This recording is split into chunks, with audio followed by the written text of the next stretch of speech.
जी part 2 start हो गया है। अच्छा जी, ये एग्जाम्पल अब देखें जी 1। Incremental cost of obtaining a contract. X limited ने विन किया है कंपेटिटिव बिड में, ठीक है। कंसल्टिंग सर्विसेज का एक कॉन्ट्रैक्ट है, कॉन्ट्रैक्ट की लाइफ 3 साल है। एक्स लिमिटेड ने इनकर किए हैं following cost to obtain the contract. जी, commission to sale employees for winning the contract. Capitalise वाला या एक्सपेंस वाला? कैपिटलाइज वाला। फिलहाल तो लिखेंगे ना इस तरह से, फिर देखेंगे बाद में कोई और बात हो गई तो। अब ये तो कैपिटलाइज वाला ही रहेगा क्योंकि कॉन्ट्रैक्ट की लाइफ कितनी है? 3 साल। एक्सेप्शन क्या थी? अगर इसी साल के अंदर कॉन्ट्रैक्ट पूरा हो जाए तो एक्सपेंस कर दो, अल्टीमेटली अमोर्टाइज करके भी एक्सपेंस ही बनाना है। नहीं, ये 3 साल वाला है इसलिए कैपिटलाइज होगा। External legal fee for due diligence consultancy service for, ये क्या है? कॉस्ट टू ऑब्टेन है लेकिन ये इंक्रीमेंटल नहीं, कॉन्ट्रैक्ट मिले ना मिले, अनलेस के आगे लिख दे जाकर कि ये रीइंबर्स हो जाना है, फिर ये कैपिटलाइज कर देंगे, लेकिन फिलहाल क्या है? Expense. Travel cost to deliver proposal, बंदा भेजा और उसने जाके, तो ये भी क्या है? एक्सपेंस। अब इसकी एंट्री क्या होगी? इन्वेंट्री कर दें, इन्वेंट्री डेबिट, कैश क्रेडिट, ठीक है। इन्वेंट्री कह दें, कैश क्रेडिट कितने से जी? 10 से, ठीक है। और इन दोनों की एंट्री मिलाकर क्या होगी? एक्सपेंस डेबिट और कैश क्रेडिट। कितना? 40। ठीक हो गया जी। अब उसके बाद क्या है जी? चूंकि ये 3 साल पर फैला हुआ है कॉन्ट्रैक्ट, ठीक है, तो अब इसका रेवेन्यू जब आएगा, जाहिर है उस बंदे ने जिसको सर्विसेज देनी है उसने हमें पैसे भी तो देने हैं ना। तो मसलन हम सर्विसेज दे देंगे 1 साल की, तो कैश डेबिट, रेवेन्यू क्रेडिट होगा, ठीक है जी। और भी बहुत सारी कॉस्ट्स होंगी, ठीक है, वो कॉस्ट ऑफ रेवेन्यू डेबिट और इन्वेंट्री क्रेडिट हो रही होंगी। अब उसमें और कॉस्ट भी तो पड़ रही होंगी, लेकिन फिलहाल मेरे पास इन्वेंट्री में कितनी कॉस्ट पड़ी हुई है, तो मैं सिर्फ इसी की बात कर रहा हूँ। तो हम इसको क्या करें जी? ये 10 को क्या कर दें? 1/3 कर दें, तो कितना आता है जी? 3.33। ये बात समझ आई है?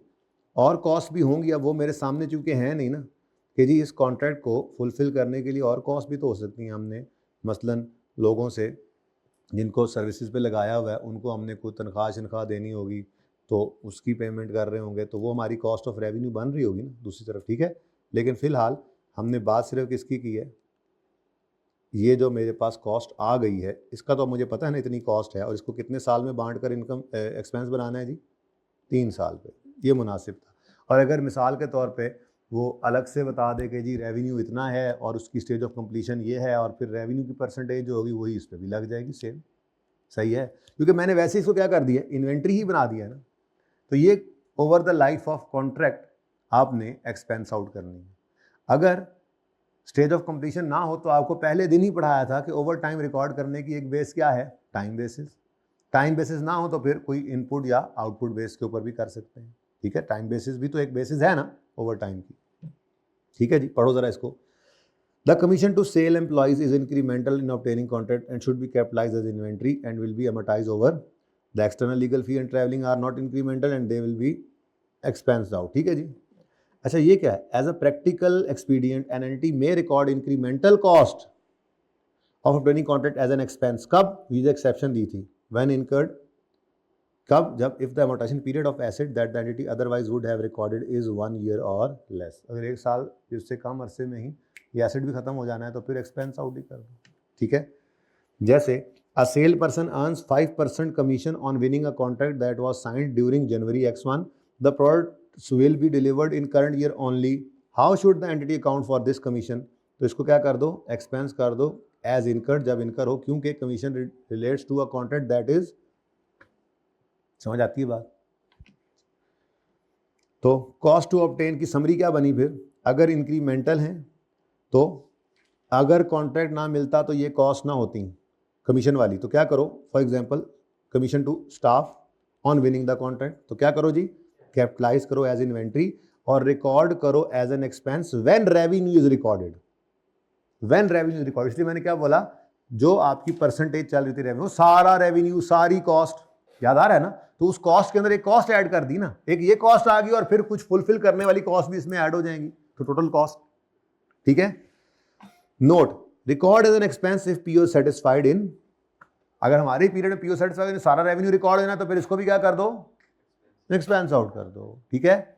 नेक्स्ट, इंक्रीमेंटल नहीं है, कॉन्ट्रैक्ट मिलता या ना मिलता ये कॉस्ट फिर भी होती, तो ट्रैवलिंग कॉस्ट वगैरह हो गई, ठीक है, एक्सपेंस करो इमीडिएटली, लेकिन कैपिटलाइज कर लो अगर रिकवरेबल है। समरी क्लियर है, इतनी सी बात है, ठीक है। ये लें जी, we went from Lahore to Islamabad for obtaining contract, तो travelling cost, accommodation, expense out, recoverable अगर हो तो कैपिटलाइज, और commission to staff capitalise because incremental, और एक्सपेंस आउट इफ, तो वही वाली एग्जांपल यहाँ पे आ गई। समझ आती है बात। ये थर्ड एग्जांपल भी करो, जरा पक्का कर लें इन चीज़ों को। X Limited wins a 5-year contract to provide a service to customer. Contract contains single PO satisfied over time, cleaning services देनी है, ठीक है, और रिकॉर्ड करेगा रेवेन्यू ऑन टाइम बेसिस। अब रेवेन्यू टाइम बेसिस पे है तो कॉस्ट भी टाइम बेसिस पे, तो बाकी कॉस्ट टू फुलफिल के अंदर क्या होगा, सफाई करने के लिए वो सामान लेकर आएगा, मजदूरों को रखेगा, वो पैसे दे रहा होगा, और साथ में ये भी एक कॉस्ट कैपिटलाइज हो गई है, क्योंकि cost incurred by the end of year 1 और फोरकास्ट फ्यूचर कॉस्ट उसने दी टोटल। अच्छा, ये तो टोटल ही कॉस्ट आ गई, इसमें वो वाली बात नहीं आ रही, सिर्फ अमोर्टाइजेशन ऑफ कॉन्ट्रैक्ट कॉस्ट समझाई जा रही है, ठीक है। तो ये पहले ही हमने पढ़ा हुआ है। Cost to date, total expected cost कितनी है, 28,000। अब क्या करें जी, हम यूँ क्या करते थे जी, रेवेन्यू, याद है, सारा रेवेन्यू इनटू और कॉस्ट ऑफ रेवेन्यू में हम क्या करते थे जी, सारी कॉस्ट इनटू, और क्या करते थे जी, बेस। बेस क्या है जी, ओ टाइम बेसिस। अब स्टेज ऑफ कंप्लीशन परसेंटेज आपने नहीं निकालनी, हालांकि निकाल सकते थे। कैसे निकालते आप, 10/28 करते, कॉस्ट इनकर्ड टू डेट और total expected cost to be incurred, कर सकते थे ना। वैसे कितना आता है बाय द वे, कितना आता है बताओ, 10/28 जी कितना, 35.71%। ये क्या है जी, इतना कॉन्ट्रैक्ट 35, अच्छा जी 35.71%, इतना कॉन्ट्रैक्ट पूरा हो चुका। वैसे तो हम ये यूज़ करने ही लगे थे कि उसने हमें पाबंद कर दिया कि ना जी ना, ये नहीं, बल्कि रेवेन्यू रिकॉर्ड करते हैं किस बेस पे, कोई मसला नहीं है, तो ये टाइम बेसिस पे है। 1 बाय कितने साल का, 3 साल, 1/5 इधर, तो फिर 1/5 ही इधर भी, तो रेवेन्यू आ जाएगा इतना। और कॉस्ट टोटल कितनी है जी, 20, सारी कॉस्ट 28,000 इंटू 1/5 कितना आता है जी, 5600 आ गया। तो ये जनाब आपके पास क्या आ जाएगा यहाँ पे, प्रॉफिट, ठीक है, और सही है। और अगर हम इसी बेस के ऊपर कर लेते तो ये पहले से ही हमने सीखा हुआ है वैसे, ठीक है। एमोर्टाइजेशन ऑफ कॉस्ट का मतलब ही यही है कि जैसे जैसे रेवेन्यू रिकॉर्ड करते जा रहे हो वैसे वैसे कॉस्ट ऑफ रेवेन्यू। अब इसी में ही मिसाल के तौर पे एक कॉस्ट ऐड हो जाएगी हमारी, cost incremental cost of operating contract, जो कमीशन दिया, तो इसमें ऐड हो जाएगी, तो ये भी साथ साथ एक्सपेंस बनती जाएगी। सही है, क्योंकि क्या है जी रूल क्या है जी, रूल यहाँ पढ़ाया था, क्या है जी रूल क्या है जी, कहाँ गया, एमोर्टाइजेशन, ये तो क्या हो गया, इंक्रीमेंटल कॉस्ट, इसको क्या कर लें, एक्सपेंस आउट, कहाँ गया यार वो, मैंने अभी पढ़ाया था, चले खैर जो भी है, पाल पढ़ा था हमने, एनीवेज ये देखो जी, ठीक है। इसके अंदर रूल क्या है, cost must be recorded in P&L on the same basis as use for revenue recognition. X limited record करके रेवेन्यू 1/5, तो टोटल कॉस्ट भी कितनी होगी, 5600 पर एनम, वही हमने सारी बात कर ली, ठीक है, सही है, पहले से पढ़ा हुआ है ये। Example 4, X limited wins a 5-year contract, contract is renewable, contract is renewable for subsequent 1 year period, 5 के बाद 6 भी हो सकता है। Average customer term is 7 year, normally 7 साल तक लोग हमसे ये सर्विसेज लेते हैं। 5 साल का कॉन्ट्रैक्ट ओरिजिनल है, और ये 1 साल से एक्सटेंड होगा 5वें साल के एंड पे, फिर 1 साल से एक्सटेंड होगा, फिर होता जाएगा, हो सकता है, लेकिन वो कह रहा है ऑन एवरेज 5 साल के बाद लोग 2 साल एक्सटेंशन कराते हैं। Contract contain single PO over time, X limited record revenue करेगा over time, cost incurred by the end of year 1 और फोरकास्ट कॉस्ट इतना से आ गई। अब क्या करें जी, अब चूंकि रेवेन्यू 1 एक्सपेक्टेशन है ना, एवरेज कस्टमर टर्म कितनी है, 7 साल, नॉर्मली अंदाजा है कि 7 साल तक वो जाते हैं, यानी 5 साल तो क्या है ओरिजिनल, लेकिन ये रिन्यूएबल है फॉर सब्सिक्वेंट 1 ईयर पीरियड, फिर एक एक साल करके रिन्यू हो सकता है। और कह रहा है ऑन एवरेज कस्टमर 7 साल तक इस टर्म को लेके जाता है। एवरेज कस्टमर टर्म क्या है? 7 साल। नॉर्मली लोग हमसे 7 साल सर्विस लेते ही हैं, 5 साल ओरिजिनल, 2 दफ़ा एक्सटेंशन भी लेते हैं, अच्छी सर्विस दे रहे हैं हम, तो अब 7 साल ही है, तो 1/7 रेवेन्यू पे भी, और सही है, दोबारा वो करने की जरूरत नहीं है, बस जैसा ही है, बस यहाँ पे 1/5 की बजाय 1/7 आ जाएगा। ठीक है, ओके, करो वैसे ज़रा 28,000 को 1/7 जी 4,000। ठीक है, पढ़ते जाओ पढ़ते जाओ। X Limited wins a contract to build an asset for customer. It is anticipated that asset will take 2 years to complete. The contract contains a single PO. Progress completed is measured on output basis. At the end of year 1, asset is 60% complete. Output 60%. Surveyor ने बताया। Cost incurred by the end of year 1. तो ये वही वाला काम है जी, बस क्या कर दो, अब आपने क्या करना है जी, यहाँ से 10 बटा वही 28 हमने निकाली थी ना, इंटू 100 कितना था, 35.71। ठीक है जी, तो 35 पॉइंट, तो ये सारा काम तो हमने किया हुआ है जी, 35 सारी कॉस्ट, तो आउटपुट मेथड ही यूज करते हैं वो, यही तो कह रहा है वो कि अच्छा सॉरी आई एम सॉरी वो इनपुट मेथड था जी, सॉरी 60% और रेवेन्यू पे भी 60%। अब तो लिखना ही पड़ेगा, रेवेन्यू, सारा रेवेन्यू इंटू 60% और कॉस्ट ऑफ रेवेन्यू, तो सारी कॉस्ट कितनी है जी, इंटू अगेन 60%, और मामला वही है जी, स्टेज ऑफ कंप्लीशन परसेंटेज जो हमने निकाली थी 10/28 इंटू 100, नहीं stage of completion percentage cost वाली जो है वो अगर हमने निकाले हैं तो कितनी बनती है, ये नहीं यूज़ करनी, क्योंकि ये क्या है इनपुट मेथड। ठीक है, हमने तो उसने क्या कहा है जी, आउटपुट मेथड यूज़ करना है, तो ये सवाल के अंदर जो गिवन है, जो बन के मिल गया है कस्टमर को, वो है जी हमारा आउटपुट। तो उस बेस पे 60% काम कंप्लीट हो चुका है, तो फिर 60% रेवेन्यू रिकॉर्ड करें और 60% ही, मैंने गलती की है ना, इसलिए फिर मैं उसका अजाला कर रहा था कि मैं दोनों लिखूं। ठीक है, तो 60% जी कितना बना, 16,800। तो ये काम हमने पहले से कर रखा हुआ है।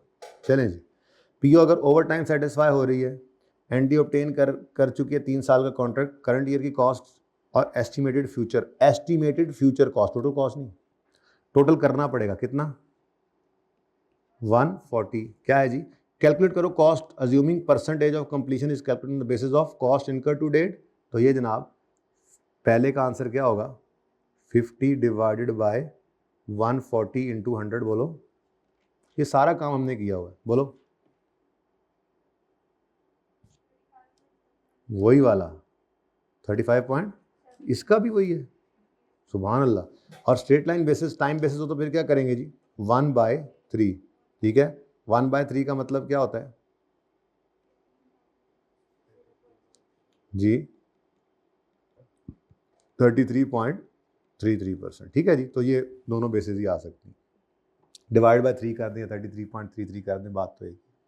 ओके, लो जी, अब असल में तो ये गपशप ही थी, असल सवाल एक करते हैं। अब ज़रा आएँ कॉन्सेप्ट बिल्डिंग क्वेश्चन में भी इसका एक सवाल करें, फिर एक पास पेपर करें, तब कहीं जाके फिर तसल्ली हो हमारी कि हाँ भाई ये कॉन्सेप्ट हो गया हमारा है।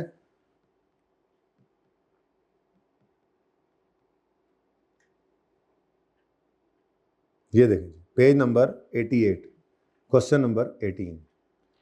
तो करते करते चीज़ें कम होती जा रही हैं, बीच में से निकलती जा रही हैं, करते जा रहे हैं तो जी। Q Builders signed a contract on Jakam January for construction of a house for a customer in 5 years. Performance obligation is satisfied over time. Following detail of initial contract cost हैं, 2,000 was incurred on preparing bid. हाँ जी, ये क्या है, expense. 3,500 and 2,500 were incurred on travel and, तो ये क्या है जी, expense, और ये भी क्या है जी, expense। ठीक है, अभी एक मिनट अभी तो लिखने दो, आगे मैंने नहीं पढ़ा ना अभी। ठीक है, तो नॉर्मल क्या है रूल के, expense. respectively for 2 engineers to visit the plant and propose. अच्छा, the customer had agreed to pay for accommodation even if contract is not awarded. तो इसका मतलब कौन सा है जी, accommodation कौन सा है?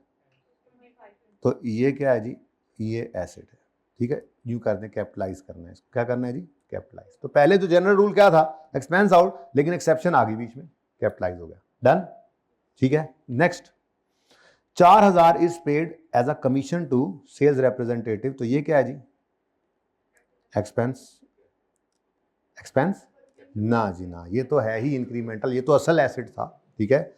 और उसके बाद एनुअल सेल बोनस देते हैं हम, एनुअल सेल बोनस, ये तो भाई एक कॉन्ट्रैक्ट की वजह से नहीं है, कॉन्ट्रैक्ट आए या ना आए ये तो आपने पे करना ही करना है, एनुअली पे करते हैं ना, ठीक है, सही हो गया। अब सवाल, एक्सपेंस में क्या जाएगा, एक्सपेंस में जाएगा 2000, 3500 और 5000, इसकी एंट्री हम करेंगे एक्सपेंस डेबिट कैश क्रेडिट, जबकि इन्वेंट्री में जाएगा 2500 और 4000, ठीक है। तो इन्वेंट्री डेबिट कैश क्रेडिट, ठीक है। तो पहली एंट्री क्वेश्चन 18, पेज नंबर 88 जी। तो अब डेट्स तो नहीं ना गिवन, कि गिवन है। पहली एंट्री एक्सपेंस डेबिट, अब एक्सपेंस डेबिट कैश क्रेडिट करना है। एक्सपेंस में क्या क्या जा रहा है जी, ये 2500 नहीं सॉरी 2000, 3500 और 5000, 2000 जमा 3500 जमा 5000 जी, 10,500 से एक्सपेंस डेबिट कैश क्रेडिट, और बाकी को कैपिटलाइज करना है, हमने उसको इन्वेंट्री तरतीब में क्या रखा है जी, इन्वेंट्री बना ले, ऐसा ही है। तो जी इन्वेंट्री डेबिट कैश क्रेडिट करना है। इन्वेंट्री में दो खर्चे, उन्हें क्या कैपिटलाइज कर लो, 2500 और तो 20, आमिर भी जाग रहे हैं ना जी, 20 ऑनलाइन वाले भी जाग रहे हो, लग रहे, प्लस 4000 जी, 6500 और ये जनाब इन्वेंट्री डेबिट कैश क्रेडिट। अब चूंकि पीओ ओवर टाइम सेटिस्फाई हो रही है, पीओ ओवर यकम जनवरी पे कंस्ट्रक्शन है, 5 साल में पीओ ओवर टाइम सेटिस्फाई हो रही है, तो जब कोई और बेसिस नहीं है तो कैश या रिसीवेबल डेबिट रेवेन्यू क्रेडिट करेंगे, तो सारा रेवेन्यू लेंगे, लेकिन कोई और बेसिस तो है नहीं, तो टाइम बेसिस क्या है 1/, ऐसे ही है। अब बोलो, और उसके बाद नहीं था ना मेरे पास ये, फिर कॉस्ट ऑफ रेवेन्यू डेबिट, और अब इन्वेंट्री में और भी कॉस्ट आ जाएंगे, लेकिन फिलहाल तो मेरे पास एक ही कॉस्ट है, और वो कितनी है 60, तो इसका 1/5 जी 1300। ये जनाब कॉन्सेप्ट है आपका कॉन्ट्रैक्ट कॉस्ट। कॉन्ट्रैक्ट कॉस्ट में सिर्फ बात हमारे सिलेबस में क्या है, cost of obtaining a contract. Contract cost में cost of obtaining a contract, एक होती है कॉस्ट ऑफ ऑब्टेनिंग कॉन्ट्रैक्ट, दूसरी होती है cost of fulfilling. Cost of obtaining हमारे सिलेबस में है, फुलफिलिंग सिलेबस में नहीं है, ठीक है। वैसे जितनी की है वो हमने देख ली थी कि इन्वेंट्री कॉस्ट गिवन होती है, उसकी एंट्री करते हैं, इन्वेंट्री डेबिट कैश क्रेडिट, फिर रेवेन्यू रिकॉर्ड करते हैं, तो कॉस्ट ऑफ रेवेन्यू भी वही है बस, ठीक है। अब कॉस्ट टू ऑब्टेन कॉन्ट्रैक्ट जो हमारे सिलेबस में है वो आगे दो तरह की है, एक वो जो इंक्रीमेंटल नहीं है, होनी ही होनी थी, चाहे कॉन्ट्रैक्ट मिलता चाहे ना मिलता, एक्सपेंस आउट, और वो जो कॉन्ट्रैक्ट की वजह से हैं और incremental cost of obtaining contract है, वो क्या है कैपिटलाइज, और लाइफ ऑफ कॉन्ट्रैक्ट पे एमोटाइज, या जैसे रेवेन्यू रिकॉर्ड हो, असल तो यही है, यूं कहना चाहिए कि कैपिटलाइज करेंगे और उनको एक्सपेंस आउट करेंगे on the same basis as revenue is recorded, असल तो ये है, ज्यादा अच्छी बात ये है, ठीक है, सही है। लेकिन एक्सेप्शन क्या थी, जो एक्सपेंस वाली हैं अगर रीइंबर्स हो जाए कस्टमर से तो, और कैपिटलाइज वाली भी एक्सपेंस आउट हो सकती हैं अगर 1 साल से कम अरसे पे हमारे साल के अंदर ही हमारी पीओ सेटिस्फाई हो जाए, ठीक है। चलें जी, अब जरा आए पास पेपर्स में, छोटा सा कॉन्सेप्ट था, क्या हुआ ऐसी तरह दिल कर रहा था यार, बैठ बैठ के थक जाता हूँ मैं, अजीब सा टॉपिक है, ईपीएस शुरू हो, सवाल शुरू करें वहाँ पे, बोर्ड के लिए उदास हो गया हूँ मैं, बैठ बैठ के थक जाता है बंदा यार। आप नहीं सकते मुझे यहाँ बैठा देख देख के। अच्छे से देखो भाई, एक सवाल जो है इसका मैंने ये पार्ट छोड़ा था, हाईलाइट भी किया हुआ था, ये चेक करो ज़रा। ऑन 1 अक्टूबर 2019, पेज नंबर 106 पे पास पेपर 8 है। रही हुई चीज़ें भी इंशाल्लाह नहीं रहेंगी, मतलब कॉन्सेप्ट जब पूरे करने तो सवाल पर्चा तो सिलेबस में से ही आना है ना, तो पार्ट सिर्फ छोड़े हुए थे, जगह जगह पे चीज़ें पढ़ते आ रहे हैं तो साथ साथ करते जा रहे हैं।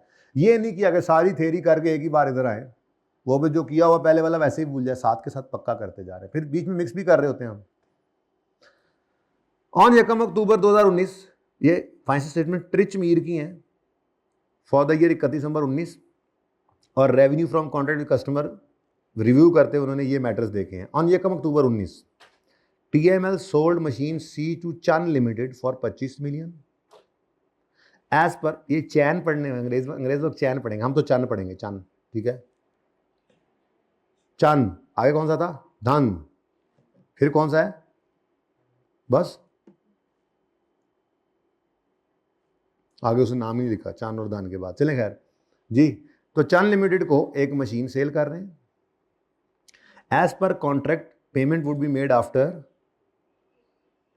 Accountant recorded sale revenue of 25 million upon delivery of, 25 million का रेवेन्यू उसने सारा रिकॉर्ड कर दिया अपॉन डिलीवरी। एक तो ये गलती है ना, क्यों, क्योंकि हाँ जी, ये अब पहले से कर सकते थे आप, बस बीच में ये वाली लाइन जो थी ना, ये हमने पढ़ी नहीं हुई थी।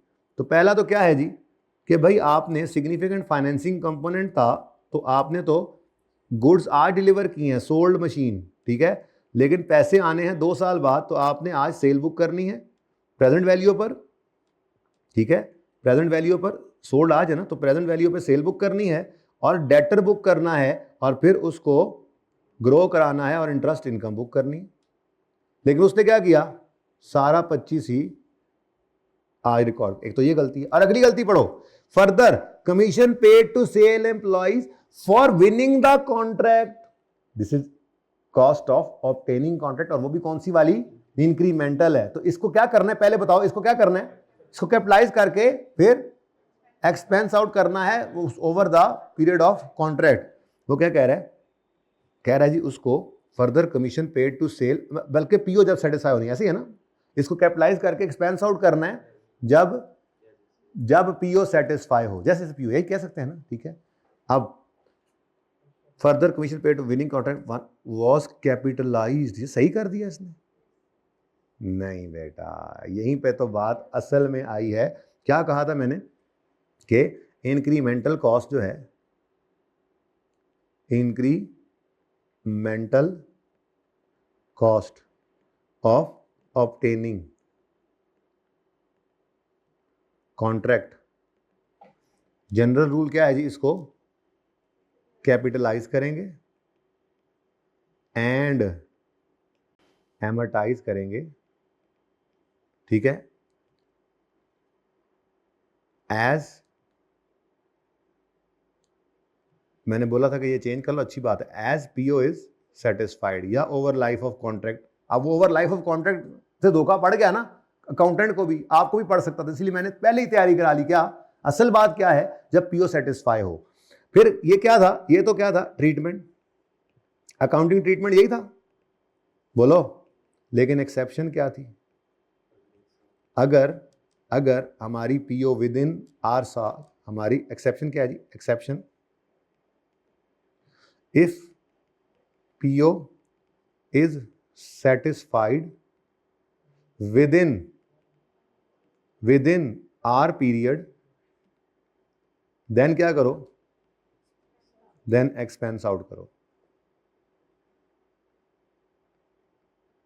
अब मेरे बच्चों, ये तो ओवर टाइम वाली पीओ है ही नहीं, गुड्स की ओवर टाइम तो पीओ नहीं सेटिस्फाई हो रही, गुड्स हैं यकम अक्टूबर को डिलीवर कर दी तो पीओ सेटिस्फाई होगी, सारा रेवेन्यू रिकॉर्ड हो गया है और दूसरी तरफ रिसीवेबल बुक हुआ है। तो मैंने आपको कहा था कोई कंडीशन भी कोई नहीं, यहां पर सिर्फ वक्त गुजरने का इंतजार कर रहे हैं, वक्त गुजरने का इंतजार हो रहा है। गुड्स डिलीवर हो गई, पीओ सेटिस्फाई हो गई, रेवेन्यू सारा आज रिकॉर्ड। ये एक्सेप्शन उसने हमसे अप्लाई करवाई है।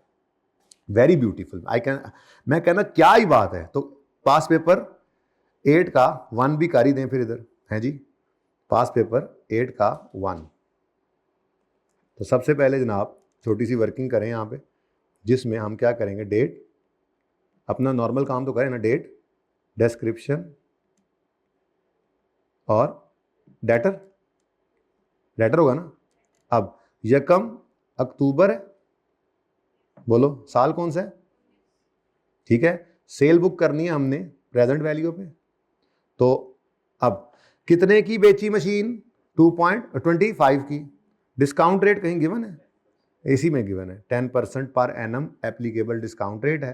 तो 25 इंटू, थोड़ी सी हिम्मत करें तो यहीं पे ही आ जाए, चलो खैर जान दो इन्हें, 25 into 1.1 raise to power minus 2 साल बाद है, बोलो जी 20.7 सेल बुक हो गई। उसके बाद यहाँ पे 31 दिसंबर लिखूँ ना, 31 दिसंबर लिखूँ ना, नहीं, कॉन्ट्रैक्ट का ईयर एंड देखकर ये वर्किंग करनी है और फिर अपनी एंट्रीज करनी है, होश के नेल्स लो। तो यकम अक्टूबर से, साल कब खत्म होना है इसका, 30 सितंबर 20।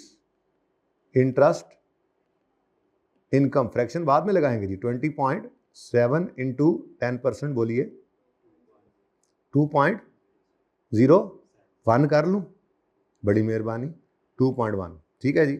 और कैरिंग अमाउंट हमारी आ गई जितनी भी है, मुझे इससे क्या, मेरा साल तो इससे पहले ही ख़त्म हो चुका हुआ है, मुझे ये वर्किंग आगे करने की ज़रूरत नहीं है, ठीक है। ये मेरी वर्किंग हो गई जी, ठीक है। अब होना की चाहिदा सी यकम, डेट्स लिखूं, डेट्स या रहने दूं, डेट्स लिख दूं, समझ आ जाती है ज़रा। चलें, यकम अक्टूबर 2019 पे debtor debit cell credit, revenue लिख दो, सेल लिख दो, जो भी लिख दो, कितना, ये वर्किंग से आपने निकाला है जी 20.7, ठीक है। उसके बाद जब 31 दिसंबर आना था तो इंटरेस्ट इनकम रिकॉर्ड करनी थी, तो debtor debit interest income credit, और जी 2.1 सारा नहीं बल्कि अक्टूबर नवंबर दिसंबर, कितने महीने जी बोलें, 0.5 ये होना था। और तीसरी चीज़, भाई जिस दिन वो रिसीव किया था ना, वो पे किया था कमीशन, ये यकम अक्टूबर को ही ये एंट्री भी करनी थी। ऊपर कर देता मैं, बल्कि ऊपर ही करता हूँ, डेट वाइज जब चल रहे हैं तो आपको अच्छे समझ आ जाए ज़रा।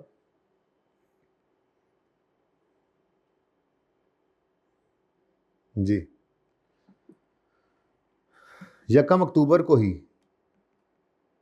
आपने कमीशन पे किया। अब वैसे तो ये क्या है, इंक्रीमेंटल,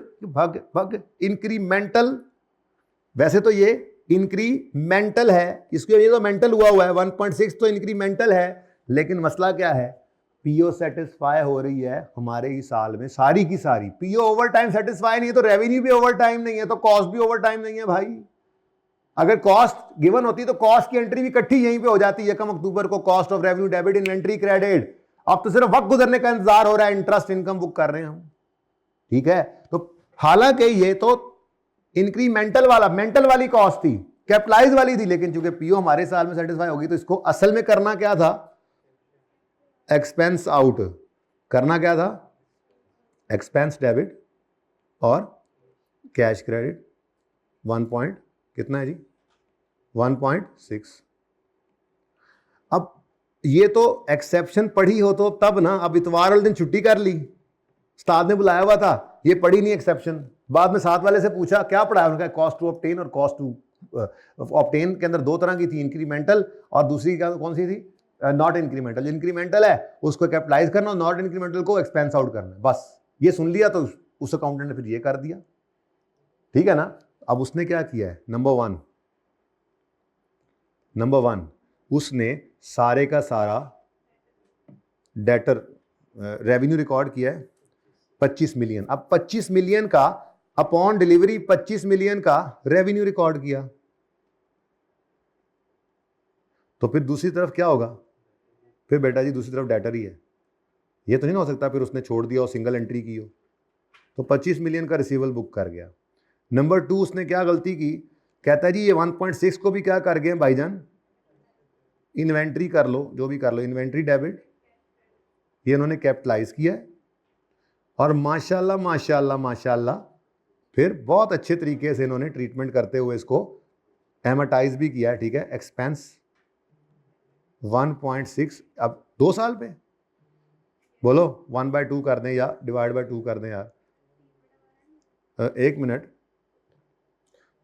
वो क्या कह रहा है, and capitalised it over 2 years period. ठीक है, सही किया बिल्कुल जी, फिर सही किया होगा, ये तो नहीं कहना कि सही नहीं किया हुआ उसने। तो 1.6 डिवाइडेड बाय ओवर 2 years, लेकिन 2 years में से गुजरा कितने जी बताओ? Point expense debit, amortisation expense debit और इन्वेंट्री क्रेडिट कितने से जी? अब करेक्टिंग एंट्री करनी है जी, समझ आती है बात? तो कितना टफ हो गया ये सवाल, एकदम से छोटी सी बात थी लेकिन पढ़ा हुआ था तो फिर मसला कोई नहीं हुआ। कितने नंबर का ये पहला पार्ट नहीं बताया अलग से उसने, टोटल 14 है तो आपके सामने ही है। सबसे टफ मुझे लग रहा है पहला और दूसरा, तीसरा आसान सही था, है ना? तो 5 नंबर तो भाई सही कह रहे हैं, कम से कम होंगे इसके। एनीवेज करेक्शन कराओ जी। डेटर डेबिट होना था और डेबिट होना था, टोटल कितने से? 20.7 प्लस 0.5 करो ना, लेकिन डेबिट हो कितने से गया? तो अब डेटर ज़्यादा डेबिट हो गया तो सही करने के लिए क्रेडिट कर दें। 25 माइनस कितना बोला आपने? ठीक है जी, कितना आता है? 0.8, 3.8। अच्छा जी, नेक्स्ट रेवेन्यू क्रेडिट होना था 20.7 से, क्रेडिट हो गया 25 से, कितना ज़्यादा क्रेडिट हो गया? तो रेवेन्यू को क्या कर दो, डेबिट 4.3 से, ऐसा ही है। आगे बढ़ो, एक्सपेंस 1.6 से डेबिट होना था लेकिन एक्सपेंस सिर्फ डेबिट हुआ है 0.2 से, तो एक्सपेंस को मजीद क्या करना पड़ेगा? डेबिट करना पड़ेगा। ऊपर लाइन छोड़ी हुई है आपने, वैसे तो इकट्ठी एंट्री कर रहा हूँ मैं। अच्छा, अलग अलग भी कर सकते हैं, आसान तरीका पता है क्या होता है? वैसे आपस की बात है, अलग अलग एंट्री, चलो खैर ऐसी करो, अब कंबाइन वाला ही करो, शुरू कर दिया है तो। अच्छा जी, हाँ जी बोलें। एक्सपेंस डेबिट होना था 1.6 से, एक्सपेंस डेबिट कितने से हुआ है? तो 1.6 से डेबिट होना था, 0.2 से हुआ है, तो मजीद डेबिट करो 1.4। ठीक है, एक्सपेंस डिफरेंट नाम के हैं लेकिन मैंने जान छुड़ाई है। अगर आप अलग अलग नाम रख दें ना एक्सपेंसेस के, तो अलग अलग एंट्री भी सीधी कर सकते हैं और दोनों तरह से नंबर पूरे मिलेंगे, ऐसा नहीं है। ठीक है, नेक्स्ट आगे कहता है जी, कैश क्रेडिट होना था, कैश क्रेडिट हो गया, टेंशन नहीं लेनी, ठीक है।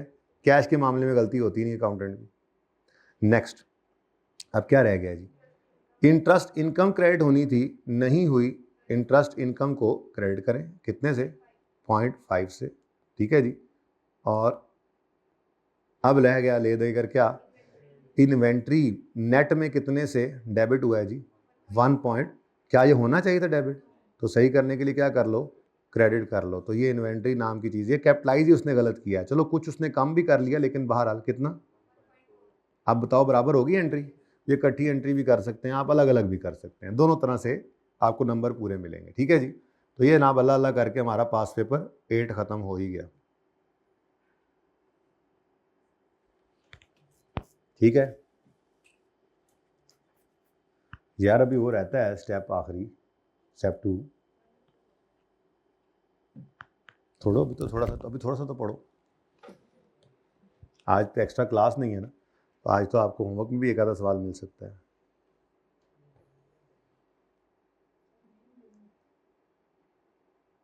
हाँ, जैसे आप पहले रिवीजन कर रहे हैं ना आजकल, बिल्कुल। हाँ, आज सोचा हुआ था। अगलों ने पढ़ पढ़ के लूट मचा दी है ना। चलें जी, आ जाएं आगे। पास पेपर 12 पे। आपको लगा चैलेंज में कह रहा हूँ छुट्टी है ना हसरत उन गुंचों पे। गुंचो आया गुंचो, किसी ने पिक्टूरे लेनी हो तो पास पेपर 8।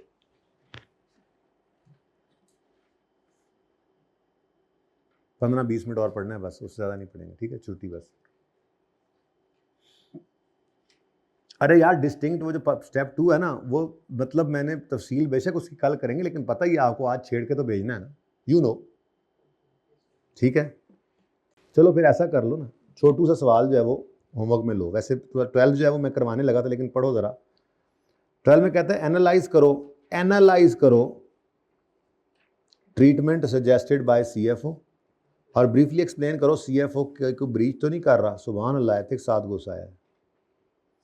अब इसमें ये ट्राई करें आप, मैं कल आते साथ ये कराऊंगा, क्योंकि अब मैं ये कराऊं तो फिर टाइम लेट हो रहा है, मैं स्टेप 2 हमारा डिस्कस नहीं कर सकूंगा, क्योंकि मैंने आपको एक और सवाल भी होमवर्क पे देना है। But it is very easy. मैं तफसीलात में ज़्यादा नहीं जाऊंगा, लेकिन मैं आपको नट शेल समझा दूंगा इसका।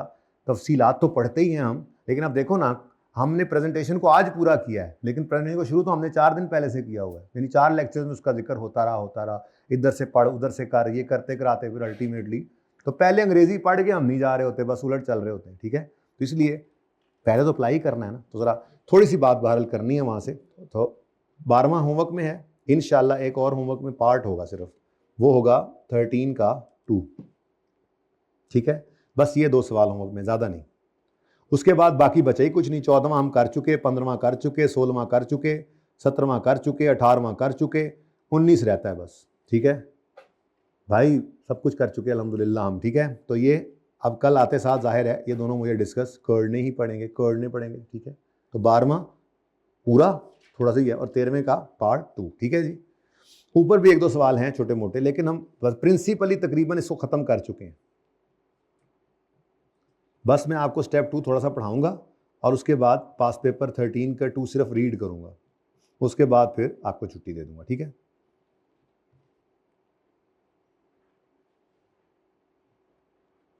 कल शायद मैं EPS शुरू ना भी करूं, इसी के साथ कुछ और पेंडेंसी जो रहती है वो कर दूं, ठीक है, ताकि इसको थोड़ा सा और, मतलब अभी ये समेट रहे हैं हम, एकदम से नया टॉपिक शुरू हो जाए, कहीं आप घबरा ना जाए, ये और वो वैसे आगे पीछे ना हो जाए, ठीक है। तो हो सकता है एक दिन बीच में मैं डाल दूं। हमारे पास प्रोविजन का नोट रहता है अभी करने वाला, हमारे पास IFRS 16 IAS 12 के साथ मिक्स होना रहता है, ठीक है ना। ये 2 चीज़ें अभी हमारी रहती हैं, तो वो हो सकता है कल कर दें। आखिरी दिन भी तो करना ही है जाके, वो पहले कर लें, कोई फ़र्क नहीं पड़ता, बराबर बात ही है। आए जी, शुरू में आ जाए। शुरू में स्टेप 1 के अंदर सिर्फ कम्बिनेशन ऑफ कॉन्ट्रैक्ट्स रिमेनिंग है अब, ठीक है। सिर्फ क्या रिमेनिंग है जी, ये देखो, हमने ये पहले 2 सफ़े तो पढ़ाने ही है, जाहिर है, गपशप है। स्टेप 1 ये पढ़ा, कॉन्ट्रैक्ट पढ़ लिया हमने, ये सारा कुछ देख लिया था। उसके बाद कम्बिनेशन ये रहता है, ठीक है। उसके बाद स्टेप 2, आज ये कॉन्ट्रैक्ट मॉडिफिकेशन कर चुके हैं, तो स्टेप 2 आज मैं शुरू कर रहा हूँ। स्टेप 1 में कम्बिनेशन रह गया और उसके बाद स्टेप 2 पूरा रहता है हमारा। और आगे फिर वो जैसे आप कह रहे थे जी, क्या जी बिल एंड होल्ड, ज़बानी कलामी समझाया हुआ हमने एक दोस्त की एग्जांपल के साथ उसको, लेकिन प्रॉपरली इसको पढ़ना बस रहता है। ज़बानी कलामी देखा था ना हमने कि पोजेशन ट्रांसफ़र हो जाता है पर कंट्रोल नहीं, पोजेशन ट्रांसफ़र नहीं हुआ पर कंट्रोल ट्रांसफ़र हो गया, बिल एंड होल्ड। तो वही बस ऐसे छोटी मोटी चीज़ें रहती हैं पढ़ने वाली, ठीक है। अच्छा जी, देखो जी, सादा सी बात है कि अगर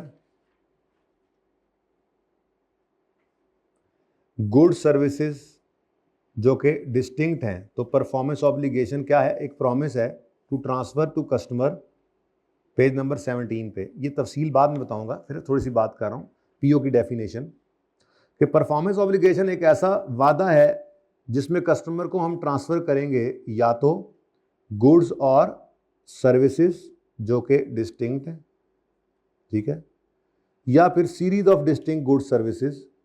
अब इसको बाद में देखते हैं, तो फिलहाल मैं यहीं से बात उठा रहा हूँ, गुड सर्विसेज जो डिस्टिंक्ट हैं, तो जितनी गुड सर्विसेज डिस्टिंक्ट होंगी उतनी POs होंगी। ये थोड़ी सी बात आपको बताई हुई है।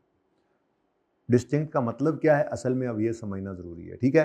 तो इसको पहले समझाऊंगा, ये फिर बाद में बातें पढ़ेंगे। ये अंग्रेजी तो ज़ाहिर है कल पढ़ाऊंगा, अभी तो मैं यहाँ से आपको समझाने की कोशिश करूंगा। क्या जी, मिसाल के तौर पे आप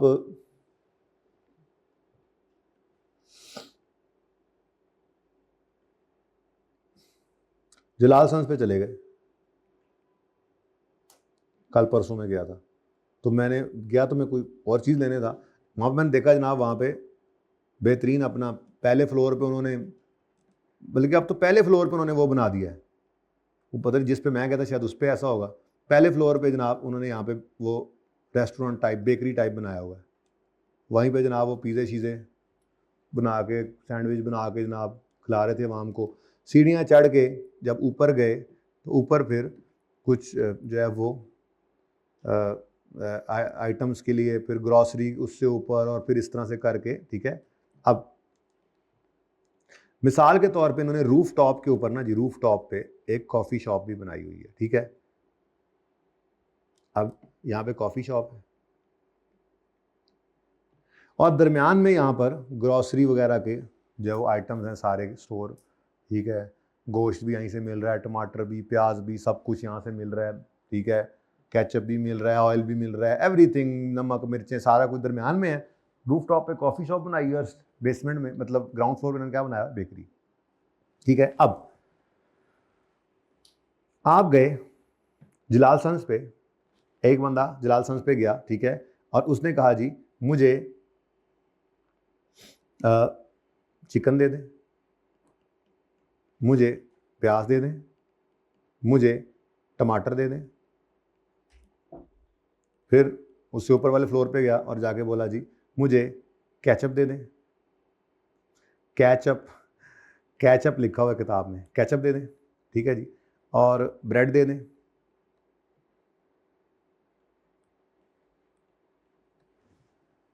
ठीक है। अच्छा, अब मेरा सवाल, क्या ये गुड्स, कितनी गुड्स हैं? चिकन, प्याज, टमाटर, ब्रेड, केचप, कितनी गुड्स हैं? ये 5 गुड्स जो हैं ये डिस्टिंक्ट हैं अपनी ज़ात के एतबार से या नहीं? डिस्टिंक्ट का मतलब क्या होता है कि सेपरेटली ये फ़ायदा दे सकते हैं, मतलब आप सिर्फ चिकन खा लें, बॉयल करके खा लें, ठीक है। आप सिर्फ प्याज, पेंडू आदमी मेरी तरह के रोटी प्याज के साथ भी खा लेते हैं, हाँ जी, कोई मसला नहीं, प्याज से खा लें रोटी।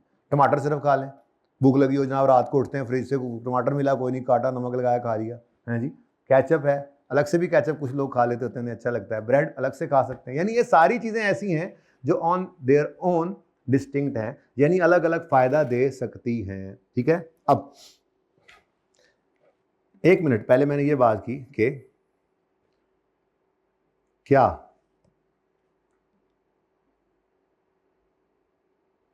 कैसे बनाऊं इसको, क्या ये ऐसे ही बनाते हैं, ठीक है। पहला सवाल क्या है मेरा, क्या ये गुड्स, अच्छा बीच में सर्विस भी हो सकती है, ठीक है ना, क्या गुड्स या सर्विसेज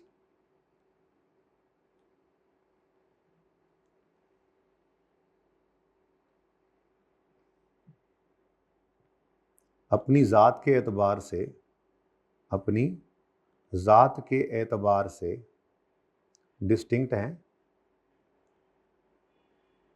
क्या ये गुड्स या सर्विसेज जो हैं ये अपनी ज़ात के एतबार से डिस्टिंक्ट हैं? अपनी ज़ात के एतबार से डिस्टिंक्ट हैं? तो भाई बिल्कुल ज़ात के एतबार से तो ये सारी चीज़ें क्या हैं, डिस्टिंक्ट।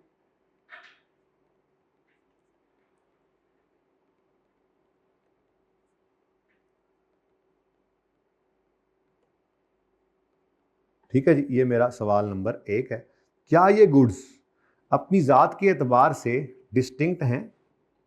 ठीक है, यस। अच्छा, अब दूसरा सवाल क्या होगा हमारा, क्या ये कॉन्ट्रैक्ट के कॉन्टेक्स्ट में भी डिस्टिंक्ट है? अब इसका मतलब पता है क्या है, क्या सेलर भी इनको कॉन्ट्रैक्ट में अलग अलग बेच रहा है?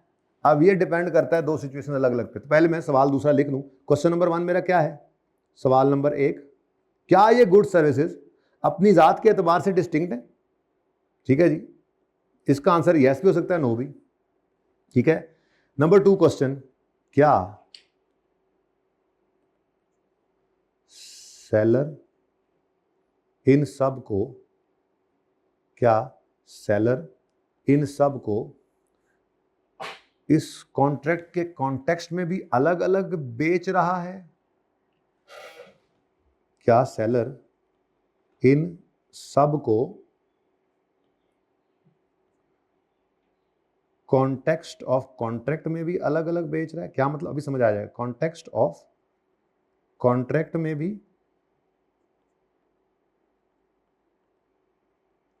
क्या सेलर इन सब को कॉन्टेक्स्ट ऑफ कॉन्ट्रैक्ट में अलग अलग बेच रहा है? अब ये दूसरा सवाल है,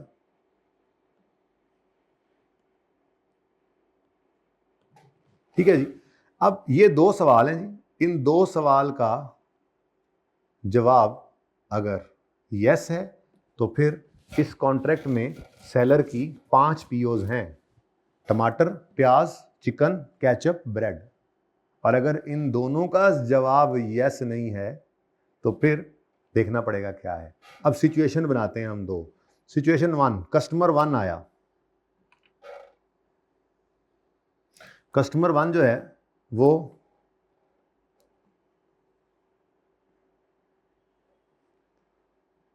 मुजम्मिल है, आमिर है, ठीक है जी, आमिर है कस्टमर 1। कस्टमर 1 जो है वो आमिर है, और आमिर ने आके क्या कहा जी, आमिर ने कहा जी कि आमिर ने ये सब चीज़ें, Aamir bought all these items and prepared a sandwich and prepare a sandwich, sand इधर लिख देते हैं, which इधर लिख देते हैं, and prepared a sandwich himself at home। ये कस्टमर 1 है हमारा। अब मेरा सवाल, क्या गुड सर्विसेज अपनी जात के एतबार से डिस्टिंक्ट हैं जी? ये तो डिस्टिंक्ट गुड सर्विसेज ही हैं जी, बिल्कुल डिस्टिंक्ट गुड सर्विसेज हैं, ठीक है। अच्छा, सवाल नंबर 2, क्या सेलर ने भी इनको कॉन्ट्रैक्ट के कॉन्टेक्स्ट में अलग अलग बेचा है? तो इसका जवाब भी है यस। तो जब दोनों का जवाब यस आ गया तो हमने कहा जी कि इसका मतलब ये हुआ कि there are 5 distinct goods or services, therefore 5 separate POs। और ये जनाब आपका लेक्चर 1 था। लेक्चर 1 में भी सवाल नंबर 1 था, याद करो। जब आप गए थे मैकडॉनल्ड्स पे और आपने कहा था एक बर्गर, एक फ्राइज, एक बॉटल दे दो। अब क्या था वो? गुड्स सर्विसेज डिस्टिंक्ट थी, ठीक है। और कॉन्ट्रैक्ट के कॉन्टेक्स्ट में भी वो उसने अलग अलग ही पकड़ाया था। ये पकड़ो बर्गर, ये पकड़ो बॉटल, ये पैकेज जरूर था लेकिन कॉन्ट्रैक्ट एक था, लेकिन उसमें पीओस 3 थी। ये पकड़ो बोतल, ये पकड़ो बर्गर, ये पकड़ो फ्राइज। उसने ऐसा तो नहीं किया था कि उसने पकड़ा एक क्या कहते हैं, बड़ा सा गिलास पकड़ा, बड़ा सा कोला पकड़ा, उस कोले के अंदर उसने ऐसे करके बर्गर फेंक के ऐसे किया, उसके ऊपर ऐसे करके उसने बोतल डाली और पानी भी डाला और उसने फ्राइज भी डाले और फिर उसमें पानी या बोतल डाल के मिक्स करके आपको गचोला दे दिया हो। क्या उसने ऐसा किया था? बात समझ आई मैं किस तरफ जा रहा हूं? ठीक है। तो वो पहला सवाल था जिसमें गुड सर्विस अपनी जात के एतबार से भी डिस्टिंक्ट थी और कस्टमर को सेलर ने उस कॉन्ट्रैक्ट में भी अलग अलग ही उसको बेचा था, ठीक है। दूसरा कस्टमर आया, कस्टमर 2 जी, सैंडविच वाला, ठीक है। तो कामरान भाई खुद ही आ गए, ठीक है। कामरान गया उधर और उसने जाकर कहा जलालसंस वालों को कि मुझे एक सैंडविच चाहिए, ठीक है जी। अब जलालसंस वालों ने ब्रेड, चिकन, टमाटर, केचप, सलाद, जो कुछ भी पड़ता है उस सैंडविच के अंदर, वो सारा कुछ उन्होंने भी तो अलग अलग ही लिया, ठीक है। तो गुड्स जो हैं कस्टमर 2 के केस में भी, इस कॉन्ट्रैक्ट में भी गुड्स अपनी जात के एतबार से गुड्स सर्विसेज क्या हैं, डिस्टिंक्ट हैं। ठीक है, ये अलग अलग हो सकता है। यानी जलाल सन से आप ये सामान खरीदें, घर जाके बना लें, साथ वाली दुकान से बनवा लें सैंडविच, जरूरी तो नहीं ना कि वहीं से बनवाना पड़ेगा। ठीक है, तो गुड्स सर्विसेज तो क्या है, डिस्टिंक्ट। लेकिन कॉन्ट्रैक्ट क्या है, इसने जाके मांगा है एक सैंडविच। तो जब ये नो हो गया, क्योंकि ये नो कब हुआ है, ये नो की वजह क्या है, इस नो की वजह ये है कि सेलर जो है वो इंटीग्रेशन सर्विसेज दे रहा है। क्या कर रहा है जी, इंटीग्रेशन सर्विसेज दी सेलर ने प्रोवाइड की जनाब इंटीग्रेशन सर्विसेज, जिसका मतलब क्या है कि बहुत सारे इनपुट्स उसने मिलाकर एक कंबाइंड आउटपुट बना दिया। ऐसे ही किया है ना, इंटीग्रेशन सर्विसेज क्या किया उसने, मल्टीपल इनपुट्स को कंबाइन करके एक आउटपुट बना दिया। सारी चीजों को इकट्ठा किया और इसने क्या कर दिया, एक सैंडविच बना दिया। यही तो मैं फर्क डाल रहा हूं आपको कि मैकडॉनल्ड वालों ने आपको ये नहीं किया था कि एक कॉले के अंदर वो सारी चीजें मिक्स करके दे दी हूं। इसलिए हमने कहा था कॉन्ट्रैक्ट बेशक एक है मैकडॉनल्ड विद कस्टमर, लेकिन उसमें पीओस कितनी थी, 3, क्योंकि ऑन इट्स ओन भी वो डिस्टिंक्ट थी, उनसे अलग अलग फायदा लिया जा सकता है। बोतल यहां से ना लो, कहीं और से ले लो, या सैंडविच वहां से ना लो, बोतल वहां से ले लो, डिस्टिंक्ट थी। हर एक चीज अपने अलग अलग फायदा देने के लिए जो है वो कैपेबल थी। और कॉन्ट्रैक्ट के कॉन्टेक्स्ट में भी वो अलग अलग बेची गई थी, क्योंकि अलग अलग बेचाना जाना जो है वो सिर्फ 3 शक्लों में हो सकता है, जिसमें एक शक्ल आपको बता दी क्या, कि कस्टमर ने इंटीग्रेशन सर्विसेज दी हैं, बहुत सारे इनपुट्स को कंबाइन करके एक आउटपुट बना दिया। ठीक है, ऐसे ही कस्टमर 3 आया। कस्टमर 3 जनाब, क्या नाम है तुम्हारा, हाँ जगा रहा हूं तुम्हें यार, पहले भी जगाया था, काशान ने यहां जाकर इनको, बल्कि नहीं 1 मिनट, ठीक है, पहले जनाब मैं गया खुद। ठीक है, मैं जाकर इनको कहा भैया कॉफ़ी दे दो, चीनी दे दो, दूध दे दो। दूध वाली कॉफ़ी पीते हैं ना पाकिस्तानी लोग, तो हर चीज़ में दूध डाल दें। ठीक है जी, चाय और दूध, हालांकि कॉफ़ी काली होनी चाहिए चीज़ें, बहरहाल चलें, खैर दूध दे दो जी, चीनी दे दो जी, कॉफ़ी दे दो जी, सारा कुछ लेके घर आ गया। और घर आके मैंने घर वाली को कहा ये कॉफ़ी बना दो। अब ये मेरा कॉन्ट्रैक्ट जो है, इसके अंदर क्या है, गुड्स सर्विसेज डिस्टिंक्ट हैं अपनी ज़ात के एतबार से भी, और सेलर ने भी मुझे उनको अलग अलग ही बेचा है। तो यहाँ पे उसकी कितनी पीओ है मेरे वाले कॉन्ट्रैक्ट में, 3। ठीक है, जिसमें उसने कॉफ़ी मुझे 5, पहले खैर 3, ठीक है, कॉफ़ी, मिल्क, चीनी। ठीक है, अच्छा, अब काशान गया, उसने जाके कहा कौन घर पे जाके, हॉस्टल पे जाके कौन बनाएगा है जी, तो अभी वो सहूलत तो मेरे वाली है नहीं इसके पास। तो उसने कहा यार मुझे एक कॉफ़ी बना दो। अब काशान ने जाकर क्या कहा कि मुझे एक कप ऑफ कॉफ़ी चाहिए। अब सेलर ने वही 3 चीजें उठाई, लेकिन उसने इन 3 चीजों को इंटीग्रेट करके, कंबाइन करके एक आउटपुट बना दी, जिसका मतलब इसका कॉन्ट्रैक्ट उनके साथ अ कप ऑफ टी का था। कॉमनर कॉन्ट्रैक्ट क्या था, सैंडविच का, इसका कॉन्ट्रैक्ट क्या है, अ कप ऑफ टी का। ठीक है, तो गुड सर्विस अपनी जात के एतबार से तो डिस्टिंक्ट थी, लेकिन कॉन्ट्रैक्ट के कॉन्टेक्स्ट में ये डिस्टिंक्ट ना रही। तो ये फिर क्या हो गया जी, स्टैंडर्ड ने कहा भाईजान ये तो एक ही पीओ है। ठीक है, ये क्या है, 1 पीओ। ठीक है, अब वो 1 पीओ है और उसने देखना है, आपने सेटिस्फाई होना है ओवर टाइम या at a point in time, single performance obligation है। ठीक है, सही है। अच्छा, जरा पढ़ते हैं इसको, जरा देखें कब गुड सर्विसेज डिस्टिंक्ट हैं। गुड सर्विसेज डिस्टिंक्ट कब हैं, जब वो कैपेबल ऑफ बीइंग डिस्टिंक्ट हों। क्या ये चीज़ें अपनी ज़ात के एतबार से अपने अंदर अलग अलग हैं। इसका मतलब क्या होता है कि customer can benefit from good services either on its own या together with other resources that are readily available to. अच्छा, इसकी तफसील में चले ही जाएं थोड़ा सा। ठीक है, क्या मतलब है इस लाइन का, क्या मतलब है इस लाइन का, मतलब यह है कि मसलन आप एक कीबोर्ड खरीद के लाए हैं। अब ये कीबोर्ड डिस्टिंक्ट है, कीबोर्ड क्या है जी, डिस्टिंक्ट है। क्यों डिस्टिंक्ट है जी, आप कहोगे जी कोई नहीं डिस्टिंक्ट है जी, ये तो लैपटॉप, ये तो कंप्यूटर के बगैर चल नहीं सकता। मैंने कहा यार ये अपनी ज़ात के एतबार से डिस्टिंक्ट हो, यानी से फ़ायदा ले सकें, या ऑलरेडी मेरे पास जो घर पे पीसी पड़ा हुआ है उसके साथ अटैच करके भी तो मैं क्या कर सकता हूं, इससे फायदा ले ही सकता हूं। तो ये क्या है, डिस्टिंक्ट। ठीक है, तो गुड सर्विसेज अपनी जात के एतबार से अलग अलग कब हैं, जब कस्टमर उनसे ऑन इट्स ओन फायदा उठा सके या उनसे फायदा उठा सके ऐसे रिसोर्सेज के साथ जोड़ के जो ऑलरेडी उसके पास अवेलेबल है। ठीक है, अब इसकी निशानी क्या है, डिस्टिंक्ट होने की एक निशानी ये भी है कि कस्टमर नॉर्मली इनको अलग, सेलर नॉर्मली इनको अलग अलग सेल करता है। ये एक निशानी होती है कि आप कॉफी अच्छी लगे जलाल सन से, वहां से खरीद लें, चीनी आपको अपने दुकानदार मोहल्ले वाले से अच्छी लगती है, वहां से खरीद लें, दूध आप जो है वो अपनी गाय रखी उसका निकाल के, या चलो आपने जहां पे दूध लगवाया हुआ है, ठीक है, वहां पे खालिस दूध मिलता है वो डाल दें। ये सारी चीजें ऐसी हैं कि सेलर नॉर्मली इनको अलग अलग बेचते हैं। ठीक है, तो फिर द फैक्ट दैट एंटिटी खुद या other entities regularly sells a good service separately would indicate that customer can benefit from good service on its own. बात समझ आई? ठीक है, अच्छा, अब ये तो हो गया ना अपनी जात के एतबार से अलग अलग हों, लेकिन दूसरी बात क्या है, the good services are distinct within context of contract. क्या कॉन्ट्रैक्ट में सेलर इनको अलग अलग करके बेच रहा है? अगर इन दोनों का जवाब यस हो तो डिस्टिंक्ट है, लेकिन अगर नो हो गया तो डिस्टिंक्ट।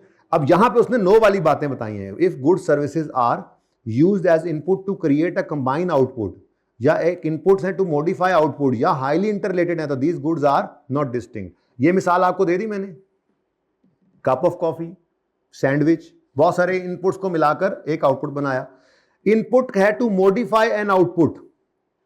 आप गए जे डॉट पे, वहां पे आपने कुर्ता पसंद किया, कुर्ता कामरान भाई ने मेरे साइज का पसंद कर लिया, उस तरह का कुर्ता कोई और है ही नहीं, वो डबल एक्सेल वहां पसंद करके खड़ा है, अब इसको तो मीडियम आना है, अब ये खड़ा है वहां पे, तो उन्होंने कहा टेंशन ना लें, हम आपको मॉडिफिकेशन भी कर देंगे। ठीक है, अब वो एक इनपुट है, ठीक है, जो मॉडिफाई कर देगा इस आउटपुट को।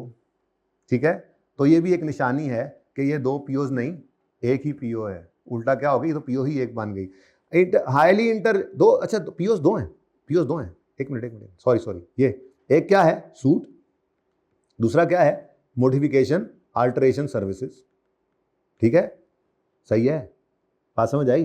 तो ये क्या है, दो पीओज हैं, लेकिन कॉन्ट्रैक्ट एक ही है, दो पीओज हैं, दो पीओज हैं, सूट और अल्टरेशन, सूट और अल्टरेशन। पर मसला पता है क्या है, अलग नजर आ रही हैं दोनों, तो मसला ये है कि हम सूट को इस्तेमाल कर ही नहीं सकते जब तक अल्टरेशन ना हो। बिल्कुल ऐसे ही हाईली इंटररिलेटेड, मतलब जैसे हमने किसी से सॉफ्टवेयर लिया और वो सॉफ्टवेयर चल ही नहीं सकता जब तक वो हमारे एनवायरनमेंट के हिसाब से उसको कस्टमाइज ना करे। अब इसको ना जरा तफसील इसकी करेंगे बयान, आगे एग्जांपल्स हैं हर एक की अलग अलग, ये सारी एग्जांपल्स इसी की हैं, लेकिन फिलहाल मैंने बस ऐसे मोटी मोटी बात आपको बताना चाहिए थी। वो क्या है, वो सिर्फ ये वाला मामला है। ठीक है, ये इसको जरा पढ़ें, ठीक है, पढ़ें जरा एक दफा।